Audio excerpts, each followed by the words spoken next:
গতকাল একটা অদ্ভুত অর্ডার করেছে যে আমার সামনে কেউ আত্মীয় স্বজন থাকতে পারবেন না, মানে আমার কোনো আত্মীয় স্বজন যদি অন্য জায়গায় থাকে তাহলে আমার এলাকায় থাকতে পারবে না, ভোটের সময় থাকা যাবে না, নানা রকম নির্দেশ।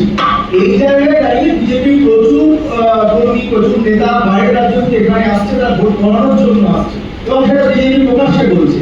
সেই জায়গা থেকে নির্বাচন কমিশনের কি পদক্ষেপ তাদের বিরুদ্ধে যদি না দেখা যায় তাহলে নির্বাচন কমিশন কি বিচারিতা করছেন এবং অবশ্যই তৃণমূল কংগ্রেসের কি ভূমিকা রেখেছে?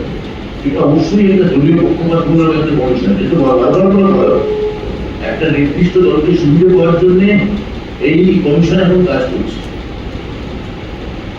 এখন টিএনসিসি কি করেছে, এই নির্বাচন কমিশন ভারত সরকারের একটা স্বশাসিত সংস্থা, ভারত সরকার নয়, তারা একটা নিজস্ব অটোনমি আছে, এটা তারা কিছুই পারছে না।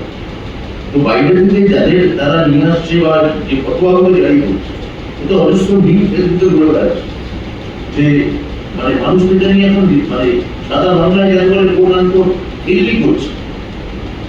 হ্যাঁ, বাকি হয়ে যেতে পারবো এই ধরনের কথাও বলা হচ্ছে। প্রাকৃতিক ডাক এলে তাদের নির্বাচন কমিশনের কোনো ফতোয়া আছে এই ধরনের দিন আমি দেখেছি। তো মানুষকে তো মানে তারা নিয়ে আশ্বাস করতে যায়নি।